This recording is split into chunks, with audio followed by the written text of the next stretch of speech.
Hello, everyone. Welcome to a special Vlogmas series of my lifestyle podcast, the Ivory Tower be Ivorying, the show that talks about the dark, unpolished, secret side of higher education. I'm your host, Dr. V, a former college professor turned digital creator and entrepreneur. If you want the Cliff Notes version of how to make a transition in your life or how to reinvent yourself, check out my complimentary life class at drvernitaglenwhite.com/start-here, and that information will be down below. In today's episode, we will discuss the ins and outs of an article I read on Inside Higher Education, reasons why Elon Musk should be your university's next president. Be sure to listen all the way through to the end. You will hear some great offers and you will be supporting me by boosting my watch time. I do also appreciate your support if you hit those three buttons, the like, the comment, and the share button if something sparks you to do so. And remember, it is free. Sometimes I do have guests on my lifestyle podcast, and you can watch them on my playlist, Women Who Vibe, or From Resume to Reinvention, located on my channel. However, in this special series, it is just me and you for Vlogmas. The Ivory Tower, the Ivorying, is a special Vlogmas series brought to you by the Brilliant Boldness, which is my e-commerce shop. And let's hear a message from our sponsors. I got into the e-commerce wellness space when I was working as a college professor for several reasons. I wanted a high-quality way to take care of my body when I was traveling to different conferences, speaking, and doing consultant work.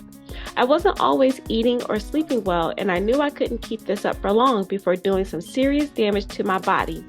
The second reason I got into e-commerce was to be able to share with others who trusted me and valued my opinion. I wanted my friends and family to be healthy and also support the environment with natural products. The final reason I got into social sharing and e-commerce was to earn additional income and to help others do the same. I figured since I bought similar products in the past, why not get paid for using them now?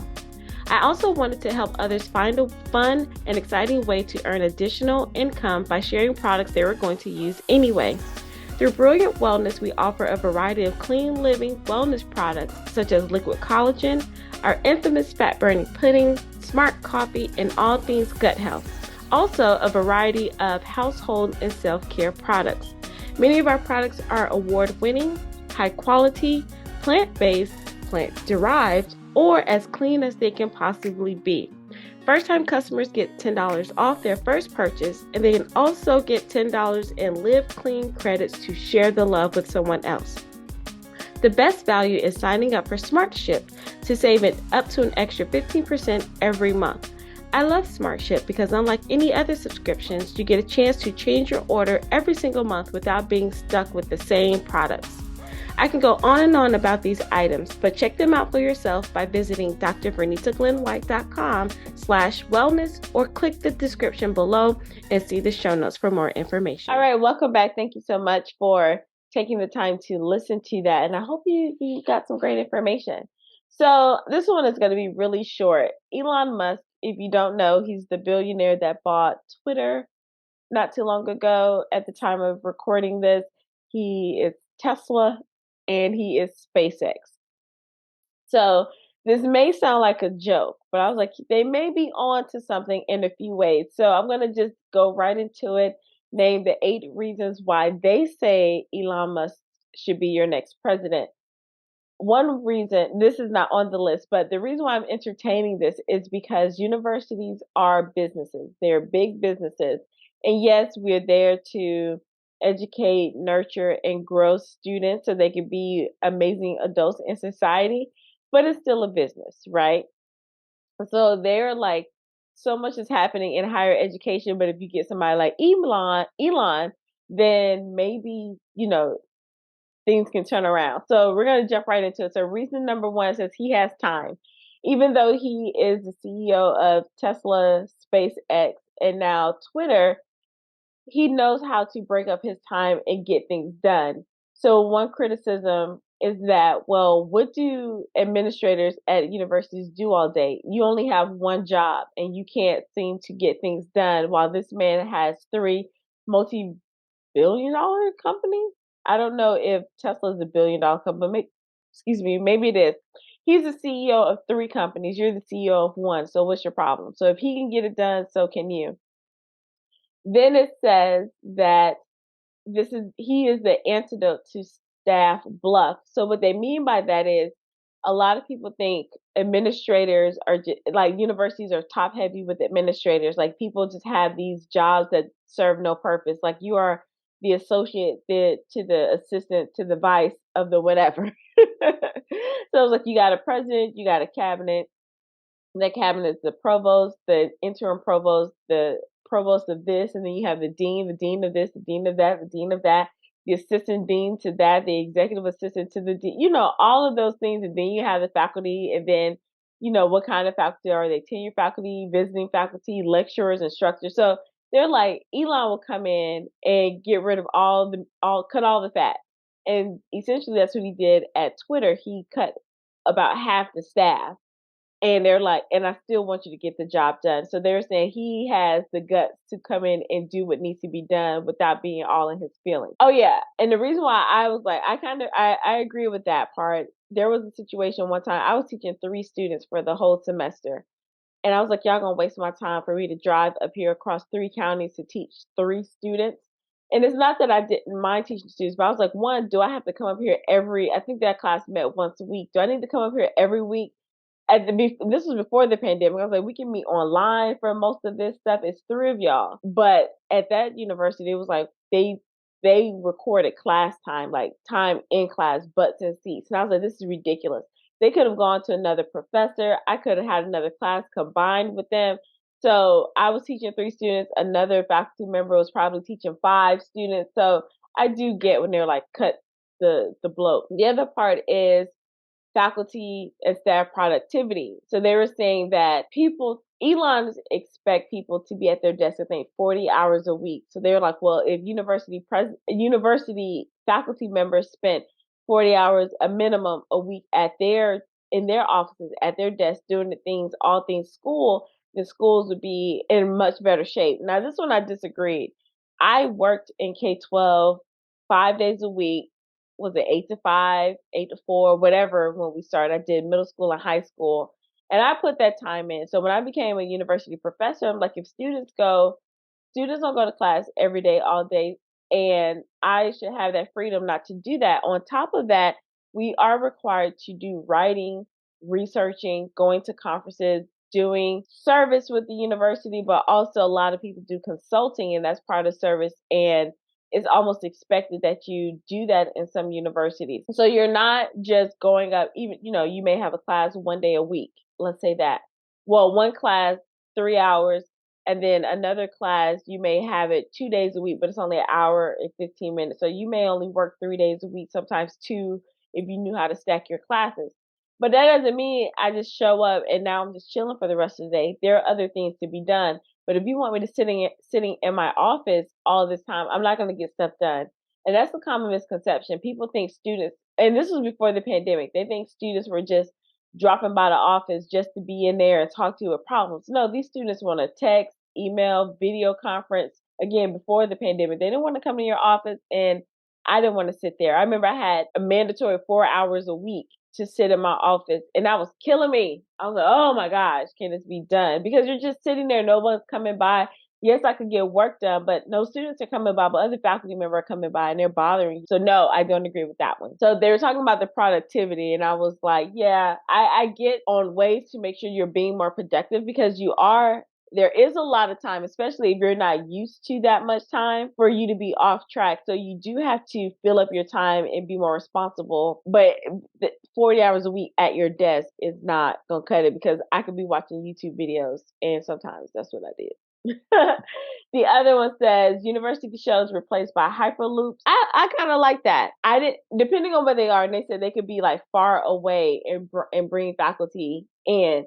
I don't like to drive long distance, so I would have loved to take the train somewhere, or we have a railing system, but it goes to the oddest places. I would have loved to take a railing system at least as close as I could to the university, and then hop on something else to where I wouldn't have to drive, because sometimes it would take me 40 on a good day with no traffic. It was like almost 45 minutes to 50 minutes.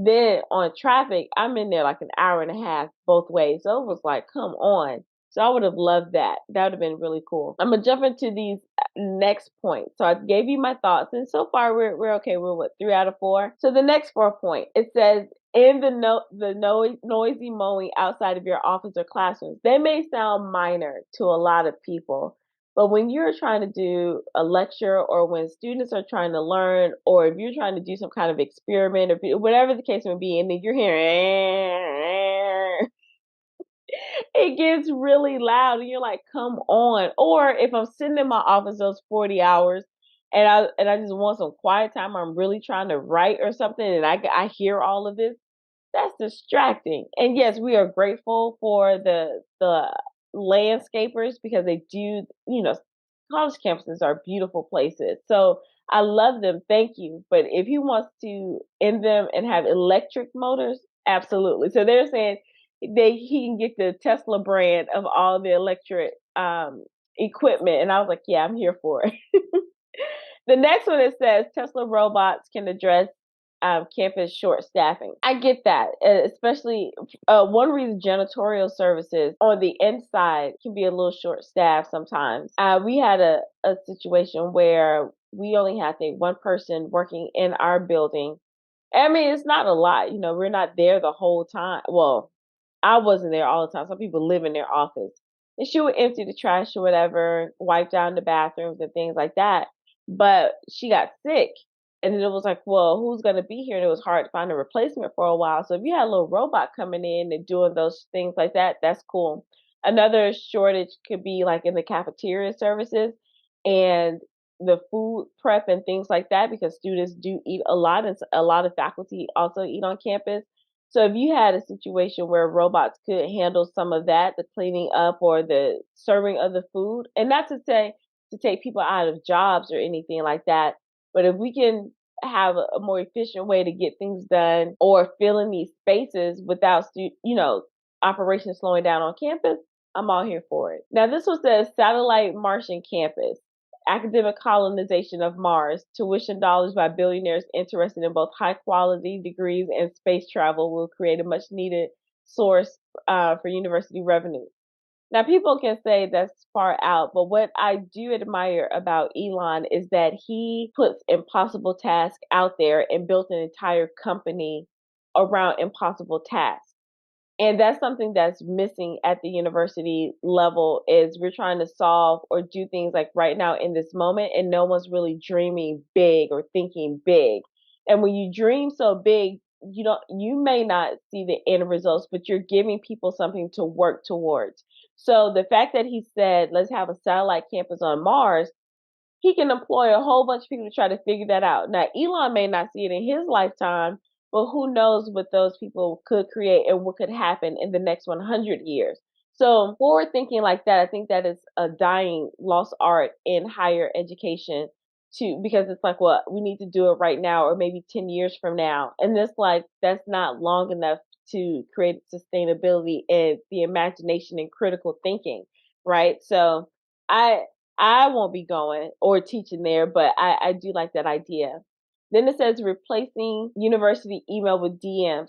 Absolutely. Now, I don't like people personally in my DMs, and I'm working on, when clients are in my DMs, I'm like, you better tell me a comment or something, or send me an email to tell me. I don't know, but because DMs get a little tricky, and you get people saying, hey, I sent you a DM, it might be over here. Like, what do you want?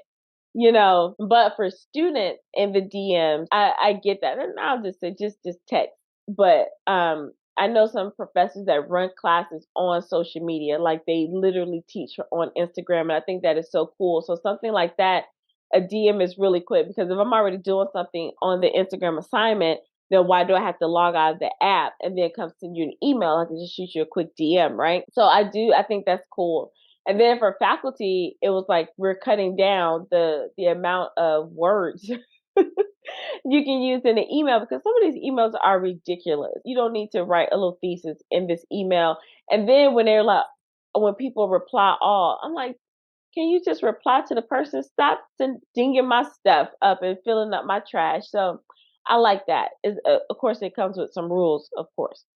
The thing I would say is then you need to give me my own cell phone, or you need to jump in on this bill, because now you want me to use my personal stuff for work stuff. Some universities I know gave their faculty their own personal cell phones for work, just like, a lot of people get their work laptops. But because a lot of their stuff was online, they gave them a mobile device to keep up with students, and that way you can keep your business and your work separate. I do like that idea, but sometimes people don't want two phones, but you can jump in on this bill, right?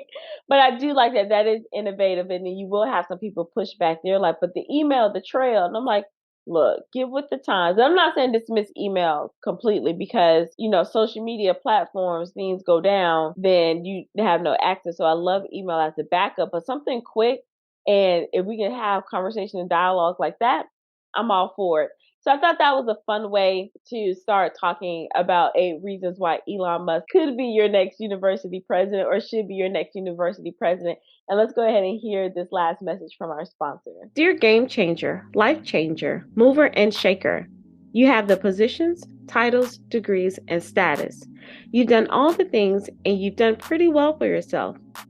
You're already good. You're already great. Now it's time to be phenomenal. Are you ready to design a bigger life than you can imagine? Are you ready to embrace a new, better side of yourself? Are you ready to expand what's impossible and live bolder? Well, it's time to activate your untapped superpowers. It's time to cultivate what's already inside of you, and it's time to elevate your potential and possibilities. Welcome to the School of Brilliance with Dr. V, a high-end advice company specializing in life transformation for the powerful professional, the elite entrepreneur, and the overall high achiever. We help you create dynamic and custom life plans, business curriculum, or a combination of both to help you expand and dominate every area of your life. Dr. V's mission is to help you embrace your brilliance and expand your life by operating in your true identity. Learn the best ways to work with Dr. V and her brilliant team by visiting drvernitaglenwhite.com/workwithme or check the description and show notes below. All right. So closing remarks. I know that some people don't like to hear that universities are a business, but it's true. When you have a business mind, you're thinking, how can I get a return on this investment? And a lot of millionaires, billionaires, they pump resources into universities because they are looking for returns on their investments. A lot of them are the owners of these companies that people are going to work for. So it's like changing up with the times, be innovative. Education as a whole is always slow on progress, and I still don't get why as many people that graduate and come out and go into the academy, but something it's like a fog over the education profession in higher ed and K-12 as well, to where it's like, why we can't move things so quickly? Like, it shouldn't take almost a year for a new course to be developed, right? It's like, come on, get the stuff, let's move. It should be ready by next semester. So I think that's what a lot of university presidents or just people in higher ed can learn from Elon, is the speed at which things can happen. It doesn't always need these long drawn out processes for change to occur. And then people are talking about the funding. I think even more people would be interested in investing in, especially in the education department, if things were happening just like they are in technology, in medicine, and other areas that are getting a lot of funding, like the sciences. So yeah, I know we're supposed to be there to love the kids, nurture the kids, make sure they have a great experience, but then we also want to make sure that they are getting a return on their investment, whether they paid out of pocket or in loans, and allowing them to be those innovative thinkers, regardless if they're going to go work for themselves or work for someone else. They should be put in the situation. I looked up some things that Elon has done and how he's run his company. I may not agree with everything, but I do like that the speed at which things can move, and his expectations for creativity and productivity. And I think a lot of that can come into higher ed. So as always, let me know your thoughts below. Would you be surprised if Elon Musk became a university president somewhere? And would you attend or go back get a degree, or would you send your child if he was the president? I would love to hear your thoughts. And thank you so much for listening and learning with me. And whether you're ending your day or beginning your day, remember to be well, be empowered, be bold, and be brilliant. Until next time, bye.